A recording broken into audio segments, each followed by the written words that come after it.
তুমি যদি নিজেকে একজন আদর্শ ব্যক্তিত্ব হিসেবে সমাজে দেশে যদি প্রকাশ করতে চাও, তাহলে রাসূলের আদর্শের বিকল্প কোনো পথ নেই। যদি তুমি আদর্শ পরিবার গঠন করতে চাও, রাসূলের আদর্শের বিপরীত কোনো পন্থা নেই।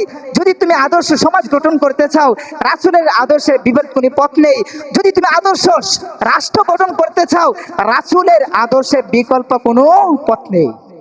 আলহামদুলিল্লাহ, আল্লাহ পাক রব্বুল আলামিনের দরবারে লাখ কোটি শুকরিয়া যে রব্বে কারীম আমাদেরকে পবিত্র দিন জুমার দিন আল্লাহ তাআলা তার মহান হুকুম আদায় করার জন্য আমাদেরকে দুনিয়ার সমস্ত কাজকর্ম থেকে ফারেক করে ব্যবসা বাণিজ্য, ছেলে সন্তান, বিবি বাচ্চা, সমস্ত বস্তু ব্যক্তির ভালোবাসাকে ত্যাগ করে আল্লাহ সুবহানাহু ওয়া তাআলা আমাকে আপনাকে লক্ষ কোটি মানুষের মধ্য থেকে নির্বাচিত করে ভালোবেসে মুহাব্বত করে তার ঘর মসজিদে আসার বসার ও কোরআন ও হাদিস থেকে কিছু কথা বলা ও শ্রবণ করার তৌফিক দান করেছেন। সেজন্যই সকলেই অন্তঃস্থল থেকে কালিমাতুশ শুকর আদায় করে বলি আলহামদুলিল্লাহ।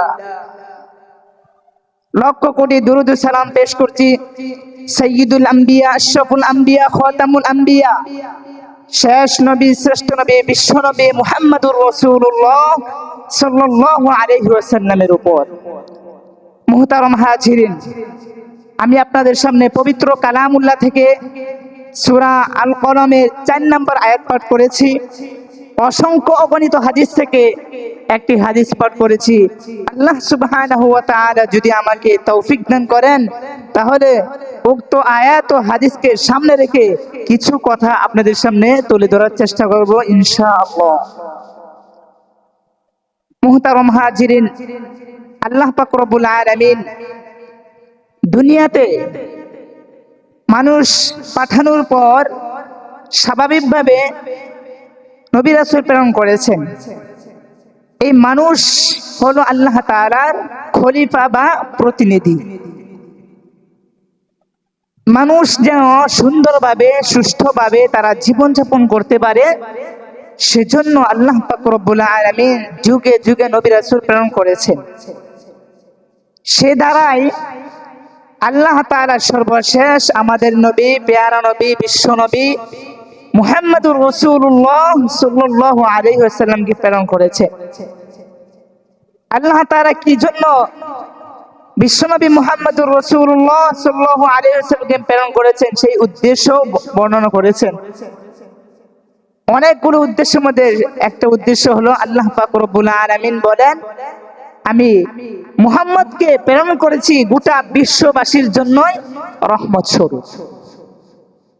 আমি আল্লাহ তাআলা মুহাম্মদকে প্রেরণ করেছি গোটা বিশ্ববাসীর জন্য, সমস্ত মানুষের জন্য সুসংবাদদাতা হিসেবে, সমস্ত কাফের বেঈমানদের জন্য ভীতি প্রদর্শনকারী হিসেবে প্রেরণ করেছি। আল্লাহ রাসূল সাল্লাল্লাহু আলাইহি ওয়াসাল্লাম এই ধরায় আগমন করার পূর্বে হযরত আদম আলাইহিস সালাতু ওয়াস সালাম থেকে নিয়ে ঈসা আলাইহিস সালাতু ওয়াস সালাম পর্যন্ত নবী রাসূল ধারাবাহিকভাবে প্রেরণ করেছেন।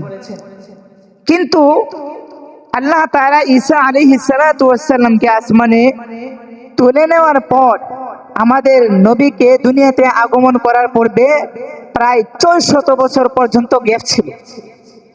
এই সময়টুকু মানুষ নবী ছাড়া ছিল। এই সময়টা খুবই নাজুক ছিল।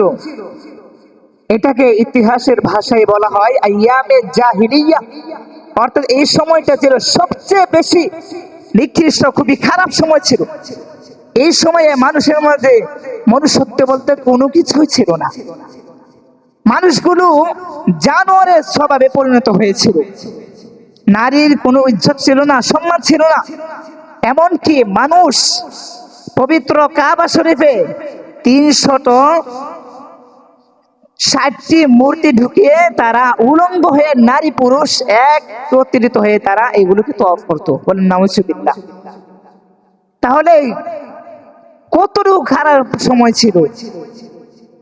সমাজে, এলাকায়, ঘরে, পরিবারে, সব জায়গায় সর্বত্র জিনা, ব্যভিচার, চুরি, ডাকাতি এইগুলো ছিল মানুষের নিত্য নতুন কাজ ছিল। আল্লাহ তাআলা এমনই এক করুণ পরিস্থিতি আমাদের নবী বিশ্ব নবী মুহাম্মদুর রাসূলুল্লাহ সাল্লাল্লাহু আলাইহি ওয়াসাল্লামকে প্রেরণ করেন, তিনি যেন এই মানুষগুলোকে, মানুষের ভিতরে যে পশুর স্বভাবগুলো আছে এই স্বভাবগুলোকে দূর করার জন্য, মানুষকে উত্তম আখলাক শিক্ষা দেওয়ার জন্য আল্লাহ তাআলা আমাদের নবীকে এই ধরায় আগমন করিয়েছে। আল্লাহ তাআলা স্বয়ং নিজেই রাসূলের সম্পর্কে তিনি প্রশংসা করে আল্লাহ তাআলা বলেন সূরা কলমের 4 নম্বর আয়াতে বলেন, وَإِنَّكَ لَعَلَى خُلُقٍ عَظِيمٍ। আল্লাহ পাক রব্বুল আলামিন বলেন, ও নবী, আপনার পূর্বে যত নবী রাসূল দুনিয়াতে এসেছে প্রত্যেকেই তারা তাদের দায়িত্বগুলো আঞ্জাম দিয়েছে। আপনি আসার পূর্বে 600 বছর পর্যন্ত দুনিয়াতে কোনো নবী রাসূল ছিল না। ওই সময়ের মধ্যে মানুষগুলো পশুতে পরিণত হয়েছে। আমি আল্লাহ পাক রব্বুল আলামিন আমি আপনাকে সমস্ত মানুষকে উত্তম আখলাক চরিত্র শিক্ষা দেওয়ার জন্যই আমি আপনাকে দুনিয়াতে প্রেরণ করেছি। আল্লাহ পাক রব্বুল আলামিন নবীর চরিত্র বর্ণনা করতে গিয়ে বলেন, وَإِنَّكَ لَعَلَى خُلُقٍ عَظِيمٍ। আল্লাহ পাক রব্বুল আলামিন বলেন, ও নবী গো, আমি আপনাকে উত্তম চরিত্র দিয়ে দুনিয়াতে প্রেরণ করেছি। আমি আল্লাহ পাক রব্বুল আলামিন সার্টিফিকেট দিয়ে দিলাম, দুনিয়ার সমস্ত মানুষকে জানিয়ে দিলাম আপনি হলেন সুমহান চরিত্রের অধিকারী। এই কথা দুনিয়ার মানুষ মানুক আর না মানুক, আমি আল্লাহ তাআলা বিশ্ববাসীকে জানিয়ে দিলাম, ও বিশ্ববাসী তোমরা শুনে রাখো, আমার নবী মুহাম্মদুর রাসূলুল্লাহ সাল্লাল্লাহু আলাইহি ওয়াসাল্লামকে আমি সুমহান চরিত্র দিয়ে প্রেরণ করেছি। আল্লাহ পাক রব্বুল আলামিন অন্য নবীদের ক্ষেত্রেও তিনি বলেন, আমি সমস্ত নবীদেরকে আমি উত্তম চরিত্র দিয়ে প্রেরণ করেছি, কিন্তু কোন নবীর ব্যাপারে আমি আজিম শব্দ ব্যবহার করি নাই। হযরত আদম আলাইহিস সালাতু ওয়াস সালাম উত্তম চরিত্রের অধিকারী ছিলেন, কিন্তু আমি আল্লাহ তাআলা তাকে আজিম শব্দ দ্বারা ব্যক্ত করি নাই। হযরত নূহ আলাইহিস সালাতু ওয়াস সালাম তিনি উত্তম চরিত্রের অধিকারী ছিলেন, কিন্তু আল্লাহ তাআলা তার শানে খুলুকে আজিম শব্দ ব্যবহার করেন নাই। হযরত ইব্রাহিম আলাইহিস সালাতু ওয়াস সালাম তিনি উত্তম চরিত্রের অধিকারী ছিলেন, কিন্তু আল্লাহ পাক রব্বুল আলামিন ওনার শানে খুলুকে আজিম শব্দ ব্যবহার করেন নাই।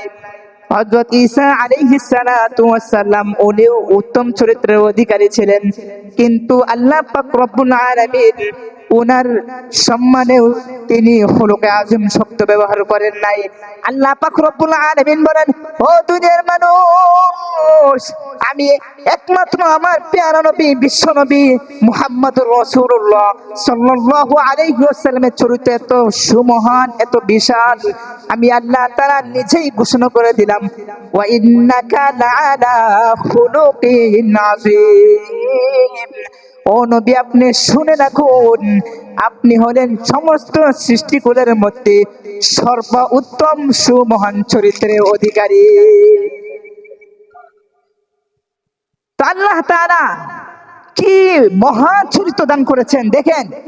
এই আয়াতের মধ্যে আল্লাহ তাআলা যে একটা শব্দ ব্যবহার করেছেন খুলুকে আযীম, এর দ্বারাই বোঝা যায় যে আমার আপনার নবী কি মহান চরিত্রের অধিকারী ছিলেন। সমস্ত কাফের বেঈমান মুশরিকরা নবীকে এত কষ্ট দিল, এত জুলুম নির্যাতন করলো, কিন্তু আমার নবী বিশ্ব নবী কখন তাদেরকে গালি দেন নাই, তাদের জন্য বদদুয়া করেন নাই, বরং সদা সর্বদা তিনি তাদের জন্য হেদায়েতের দোয়া করেছেন। আল্লাহ তাআলা বলেছেন খুলুকিন আযীম। দেখেন, এই আযীম শব্দ এটা ছোট কালু বা স্বাভাবিক কোনো বিষয়ের ক্ষেত্রে আল্লাহ তাআলা ব্যবহার করেন নাই। যেমন আল্লাহ তাআলা তিনি স্বয়ং নিজের ক্ষেত্রে ব্যবহার করেন। আল্লাহ তাআলা আয়াতুল কুরসির শেষের দিকে বলেন, ওয়ালা ইয়াউতুহু হিফযুহুমা ওয়া হুয়াল আলিয়্যুল আযীম। আল্লাহ তাআলা সুমহান, এবং যখন কিয়ামত হয়ে যাবে তখন সবকিছু তছনছ হয়ে যাবে, এই জমিনে ভূমিকম্প শুরু হয়ে যাবে, এই যে একটা ভয়ঙ্কর একটা অবস্থা হবে, আল্লাহ তাআলা এই ভয়ঙ্কর দিনকে বোঝানোর জন্য এখানে বলেন ইন্না জালজালাতা সাআতি শাইউন আযীম, নিশ্চয় ওই মহান দিন, ওই ভয়ঙ্কর দিন খুবই ভয়ঙ্কর হবে। আল্লাহ তাআলা ওই দিনটাকে বোঝানোর জন্য, ওই দিনটাতে স্বাভাবিক কোনো দিন নয়, বরং এটা যে অনেক ভয়ঙ্কর একটা জিনিস, এই জন্য আল্লাহ তাআলা এই ক্ষেত্রে বলেন ইন্না জালজালাতা সাআতি শাইউন আযীম, নিশ্চয়ই ওই দিনের যে জালজালা, যে ভূমিকম্প হবে, এটা খুবই মারাত্মক হবে। ঠিক তেমনি ভাবে আল্লাহ তাআলা কোন নবী রাসূলের ক্ষেত্রে তিনি আজিম শব্দ ব্যবহার করেন নাই। হ্যাঁ, সমস্ত নবী রাসূলরাই ওনারা উত্তম চরিত্রের অধিকারী ছিলেন, কিন্তু উত্তমের মধ্যে উত্তম আল্লাহ তাআলা আমাদের নবী বিশ্বনবী মুহাম্মদুর রাসূলুল্লাহ সাল্লাল্লাহু আলাইহি ওয়াসাল্লামকে উত্তম চরিত্র দিয়ে প্রেরণ করেছেন। শুধু তাই না, আল্লাহ তাআলা পবিত্র কালামুল্লাহ শরীফে সমস্ত বিশ্ববাসীকে তিনি জানিয়ে দেন, হে বিশ্ববাসী, জেনে রাখো আমার নবী স্বাভাবিক কোন সাধারণ কোন নবী নয়। তাজিম শব্দ ব্যবহার করেছেন। তা আখলাক নবীর আখলাক কেমন ছিল? আমরা পবিত্র হাদিস শরীফ, কোরআন শরীফ যদি আমরা ঘাটাঘাটি করি দেখি, তাহলে দেখতে পাবো রাসূলের চরিত্র কেমন ছিল। আল্লাহ তাআলা যে ঘোষণা করেছেন যে হে নবী, আমি আপনাকে সুমহান চরিত্র দিয়ে প্রেরণ করেছি, এটা এমনিতেই বলেছেন? না না, এমনিতে বলেন না। কারণ নবীর চরিত্র কেমন ছিলেন এটা আমরা হাদিস দ্বারা, পবিত্র সিরাত দ্বারা আমরা জানতে পারি। এই বিষয়ে হাজার হাজার ঘটনা আছে যে নবীর চরিত্র মুগ্ধ হয়ে হাজার হাজার কাফের বেঈমান মুশরিক তারা ইসলাম গ্রহণ করে তাওহীদের ছায়াতলে এসেছে। হযরত আনাস রাদিয়াল্লাহু তাআলা আনহু বলেন যে আমি রাসূল পাক সাল্লাল্লাহু আলাইহি ওয়াসাল্লামের 10 বছর খেদমত করেছি। কয় বছর? 10 বছর। এই 10 বছরের মধ্যে আমি কোনোদিন রাসূলুল্লাহ সাল্লাল্লাহু আলাইহি ওয়াসাল্লামকে উফ শব্দ বলতে শুনি নাই। কি মহান চরিত্র ছিলেন! আর আমাদের মাঝে হলে, আমাদের পরিবারের ক্ষেত্রে কল্পনা করেন, আমাদের নিজের মাতা পিতার সাথে আমাদের চরিত্র কেমন দেখেন। মাতা পিতার সাথে কত খারাপ আচরণ করি, অথচ আনাস রাদিয়াল্লাহু তাআলা আনহু ছিলেন রাসূলের খাদেম ছিলেন। 10 বছর রাসূলুল্লাহ সাল্লাল্লাহু আলাইহি ওয়াসাল্লামের খেদমত করেছেন, কোনদিন এই কথা বলেন না হে আনাস তুমি কেন এই কাজটা করলে, তুমি কেন ওই কাজটা করলে, কেন তুমি আমার অনুমতি ছাড়া এটা করলে, এমন কোন শব্দ ব্যবহার করেন না। তে রাসূলুল্লাহ সাল্লাল্লাহু আলাইহি ওয়াসাল্লামের কি মহান চরিত্র ছিল! আল্লাহ পাক রব্বুল আলামিন বলেন, অন্য আয়াতে বলেন লাকাদ কানা লাকুম ফি রাসূলিল্লাহি উসওয়াতুন হাসানাহ। আল্লাহ পাক রব্বুল আলামিন বলেন, হে দুনিয়ার মানুষ, আমি তোমাদের জন্য সর্বশ্রেষ্ঠ নবী আমি মুহাম্মদুর রাসূলুল্লাহ সাল্লাল্লাহু আলাইহি ওয়াসাল্লামকে প্রেরণ করেছি, সুমহান চরিত্রের অধিকারী হিসেবে প্রেরণ করেছি। রাসূলুল্লাহ সাল্লাল্লাহু আলাইহি ওয়াসাল্লাম বলেন, ইন্নামা বুইসতু লিউতাম্মিমা মাকারিমাল আখলাক। আল্লাহর রাসূল বলেন, হে দুনিয়ার মানুষ, আমি দুনিয়াতে প্রেরণ হয়েছি সুমহান চরিত্রের পূর্ণতা দান করার জন্য। এরপর আল্লাহ তাআলা বলেন, হে দুনিয়ার মানুষ, আমি তোমাদের জন্য উত্তম আখলাক, উত্তম চরিত্র, উত্তম আদর্শ একমাত্র তোমাদের নবী মুহাম্মদুর রাসূলুল্লাহ সাল্লাল্লাহু আলাইহি ওয়াসাল্লামের মধ্যে রেখেছি। আমার নবীর চরিত্র কেমন ছিল একটি ঘটনা বললে আপনারা বুঝতে পারবেন। বিশ্বনবী মুহাম্মদুর রাসূলুল্লাহ সাল্লাল্লাহু আলাইহি ওয়াসাল্লাম যখন ইসলামের দাওয়াত যখন প্রকাশ্যভাবে তিনি যখন দিতে শুরু করলেন, তখন মক্কার কুরাইশরা তার উপর জুলুম নির্যাতন করতে শুরু করলো। এমন সময় নবীর পাশে যারা ছিলেন, 1 নাম্বার ছিল তার প্রিয় চাচা আবু তালেব, 2 নাম্বার ওনার সহধর্মিনী হযরত খাদিজা রাদিয়াল্লাহু তাআলা আনহা ছিলেন। পেয়ারা নবী বিশ্ব নবী মুহাম্মদুর রাসূলুল্লাহ সাল্লাল্লাহু আলাইহি ওয়াসাল্লামের চাচা এবং সহধর্মিণী ইন্তিকালের পর কুরাইশরা নবীর উপর অনেক জুলুম নির্যাতন আরো বাড়িয়ে দিল। তারা জুলুম নির্যাতনের মাত্রা আরো বাড়িয়ে দিল। তারা পরামর্শ করলো যেভাবে হোক মুহাম্মদকে এই দুনিয়া থেকে বিদায় করে দিতে হবে। কেন? কারণ এতদিন পর্যন্ত আমরা আমাদের পূর্বপুরুষদের যে ধর্মে ছিলাম, মুহাম্মদ হঠাৎ করে এসে সে আমাদেরকে ওই ধর্ম থেকে বিমুখ হওয়ার জন্য সে আমাদেরকে দাওয়াত দেয়। সুতরাং যেভাবে হোক মুহাম্মাদের মুখ বন্ধ করে দিতে হবে। এই জন্য তারা রাসূলুল্লাহ সাল্লাল্লাহু আলাইহি ওয়াসাল্লামের উপর জুলুম নির্যাতন শুরু করে দিল। এমন জুলুম নির্যাতন শুরু করে দিল, এক পর্যায়ে রাসূল পাক সাল্লাল্লাহু আলাইহি ওয়াসাল্লাম তিনি অতিষ্ঠ হয়ে তিনি সিদ্ধান্ত নিলেন মক্কায় আর থাকবেন না, তিনি তায়েফে চলে যাবেন। অনেক বড় আশা, তায়েফে যাবেন। তায়েফে যাওয়ার পর তায়েফের লোকেরা আমাকে নবী হিসেবে প্রেরণ করে নেবে, আমার দাওয়াত তারা কবুল করবে, আমি নবীকে তারা আশ্রয় দিবে, আমাকে সাহায্য সহযোগিতা করবে। অনেক বড় আশা নিয়ে, বুক বড় আশা নিয়ে তিনি তায়েফের দিকে রওনা হয়ে গেলেন। তায়েফে যাওয়ার পর 10 দিন পর্যন্ত তিনি গোপনে প্রকাশ্যে সামগ্রিকভাবে এককভাবে তিনি দাওয়াতি কাজ চালিয়ে দিয়েছেন এবং তিনি তায়েফের নেতৃস্থানীয় লোকদের কাছে ইসলামের কথা তিনি পেশ করলেন। কিন্তু তারা রাসূলুল্লাহ সাল্লাল্লাহু আলাইহি ওয়াসাল্লামের দাওয়াতকে তারা কবুল করেন নাই। কবুল তো করেনই নাই, বরঞ্চ তারা ওই তায়েফের দুষ্ট লোকদেরকে তারা লেলিয়ে দিল, সকল জনসাধারণকে তারা খেপিয়ে তুলল।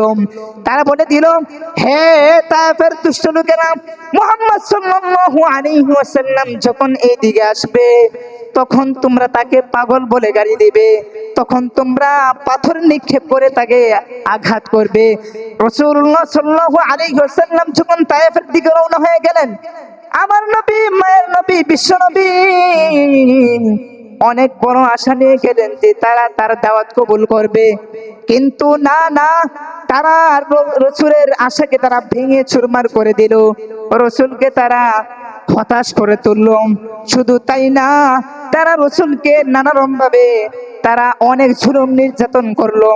রাসূলুল্লাহ সাল্লাল্লাহু আলাইহি ওয়াসাল্লাম যখন তাদের কাছে দাওয়াত নিয়ে গেলেন, তায়েফের দুষ্ট লোকেরা রাসূলুল্লাহ সাল্লাল্লাহু আলাইহি ওয়াসাল্লামকে চতুর্দিক থেকে তারা পাথর মারতে শুরু করলো।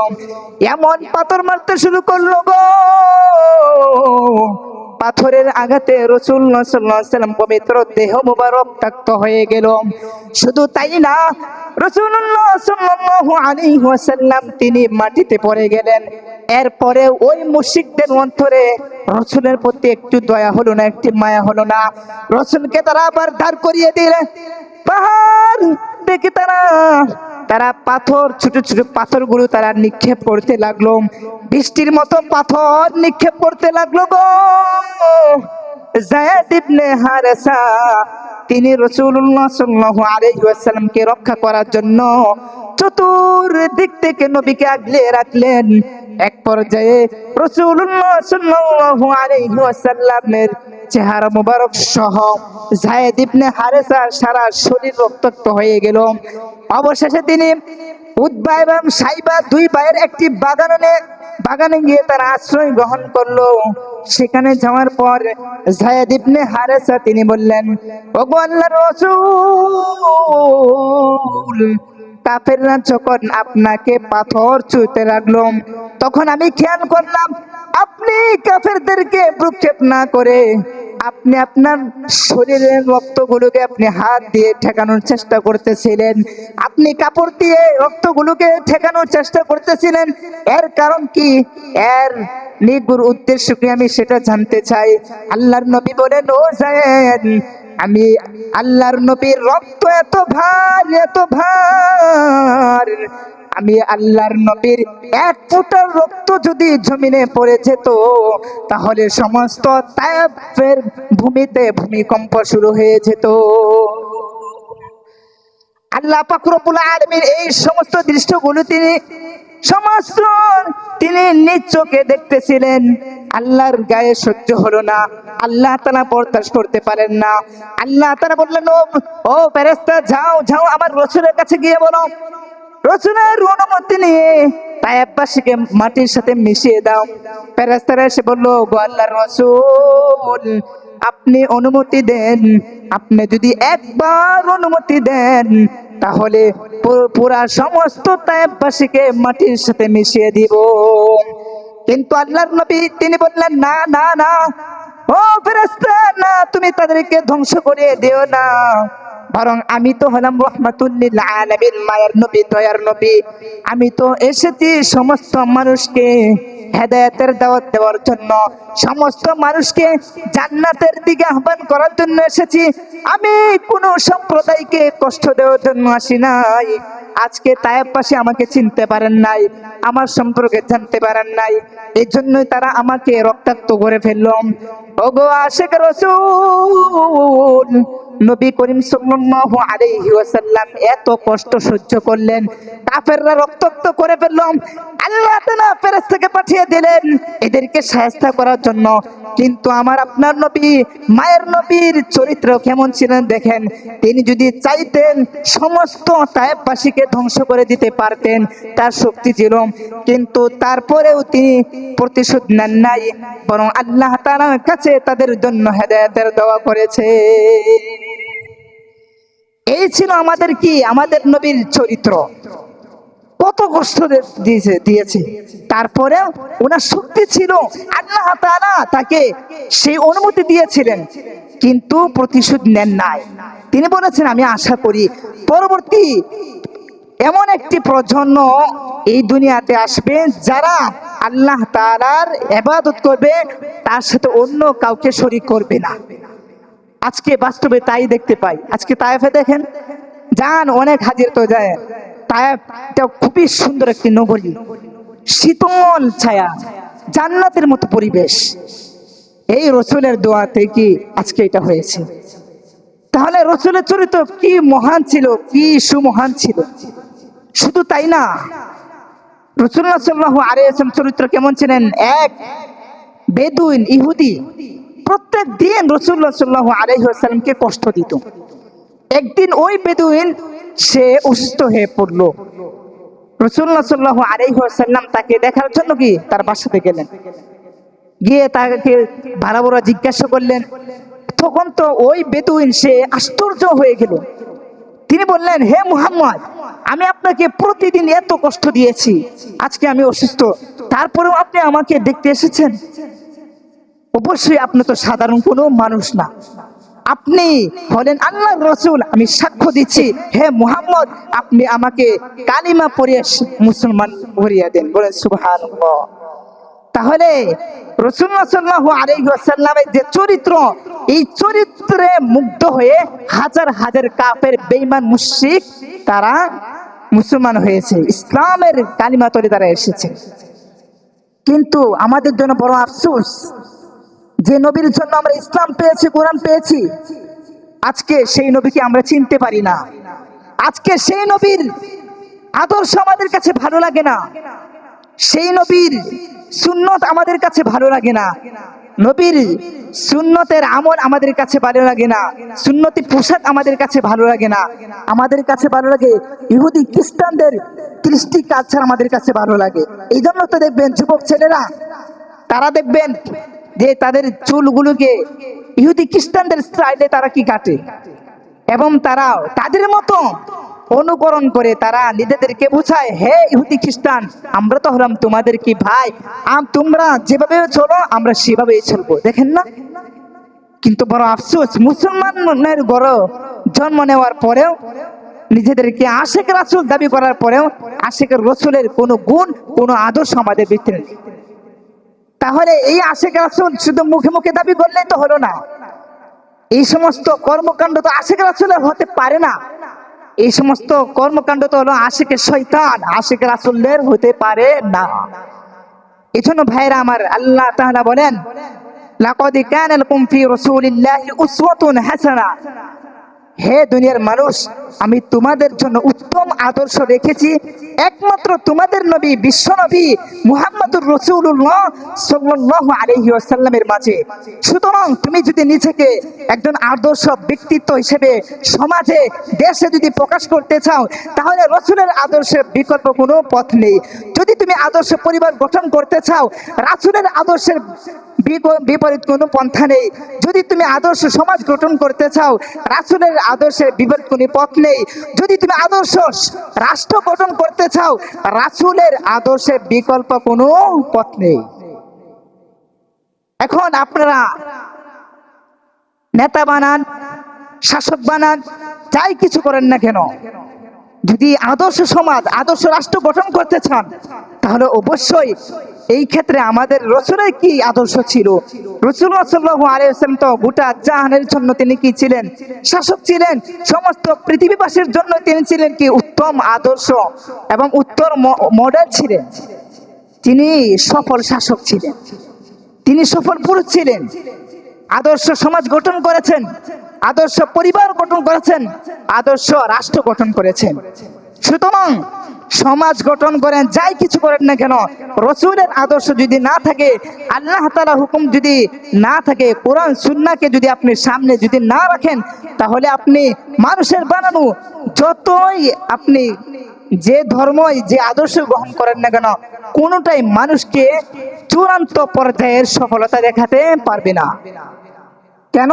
কারণ আল্লাহ তাআলা বলে দিয়েছেন, লাকাদ কানা লাকুম ফি রাসূলিল্লাহি উসওয়াতুন হাসানাহ, আমি একমাত্র আদর্শ রেখেছি তোমাদের নবীর মধ্যে। সুতরাং যদি আদর্শ ব্যক্তি হতে চাও, আদর্শ পরিবার গঠন করতে চাও, আদর্শ সমাজ গঠন করতে চাও, আদর্শ রাষ্ট্র গঠন করতে চাও, তাহলে প্রত্যেক ক্ষেত্রে আমার নবীকে ফলো করতে হবে। নবীর যেভাবে তিনি আদর্শ সমাজ গঠন করেছেন সেভাবেই গঠন করতে হবে। প্রিয় ভাইয়েরা আমার, আজকে তো আমরা রাসূলের আদর্শ থেকে অনেক দূরে, রাসূলের আশিক দাবি করি, সারা বছর রাসূলের কোনো আদর্শ নাম গন্ধ নেই। রাসূলের আশিক দাবি করি, অথচ রাসূলের সুন্নাত আমার মাঝে নাই। রাসূলের আশিক দাবি করি, অথচ আমার পরিবার পরিজনের কে আমি পর্দার ভিতরে রাখতে পারি না। রাসূলের আশিক দাবি করি, আমার মুখে দাড়ি উঠে না। তাহলে আপনি কেমন আশিক রাসূল? রাসূলুল্লাহ সাল্লাল্লাহু আলাইহি ওয়াসাল্লামকে আপনি দাড়ি কাটিয়ে এত কষ্ট দিন কেন? রাসূলুল্লাহ সাল্লাল্লাহু আলাইহি ওয়াসাল্লামের আদর্শ উম্মত দাবি করলে আদর্শ হওয়া যাবে না, বরং আদর্শ উম্মত হওয়ার জন্য আদর্শ নবীর আদর্শকে গ্রহণ করে নিতে হবে, নিজেদের জীবন বাস্তবায়ন করতে হবে। তাহলে একমাত্র আপনি যে আশিক রাসূল, প্রকৃত নবীর উম্মত, প্রকৃত নবী প্রেমিক হিসাবে আপনি কি গণ্য হবেন। এছাড়া আপনি সারা বছর মুখে যতই আপনি ঘোষণা করেন না কেন, আপনার কাজে কর্মে যদি নবীর আদর্শ না থাকে, তাহলে আপনি প্রকৃত নবীর আদর্শবান নয়, আপনি নবীর আশিক রাসূল নয়। এজন ভাইয়েরা আমার, আমাদের নবীর এই আখলাক থেকে, নবীর জীবনী থেকে অনেক শিক্ষা রয়েছে। কারণ আমরা এই আখলাকের মাধ্যমে, চরিত্রের মাধ্যমে আমি মানুষের সে কি ভালো না খারাপ এটাকে আমরা কি করি নির্ণয় করি। একটা মানুষ ভালো না খারাপ এটা আমরা বুঝতে পারি তার চরিত্রের মাধ্যমে। তার চরিত্র যদি ভালো হয় তাহলে আমরা বলি সেই ওই লোকটি কি ভালো, আর চরিত্র যদি খারাপ হয় তাহলে আমরা বলি কি ওই লোকটি সে কি অনেক খারাপ। এই জন্য চরিত্র গঠন করতে হবে, রাসূলুল্লাহ সাল্লাল্লাহু আলাইহি ওয়াসাল্লাম যেভাবে গঠন করেছেন সেভাবে আমাদেরকে গঠন করতে হবে। এবার আসেন আখলাক কাকে বলে, চরিত্র কি? চরিত্র হলো মানুষের অন্তরে নিহিত গুণ, স্বভাব, নীতি, নৈতিকতা, আচার আচরণ। চরিত্র হলো মানুষের মনের ও কর্মের প্রকৃত রূপ, যা মানুষকে ভালো বা মন্দ রূপে প্রকাশ করে।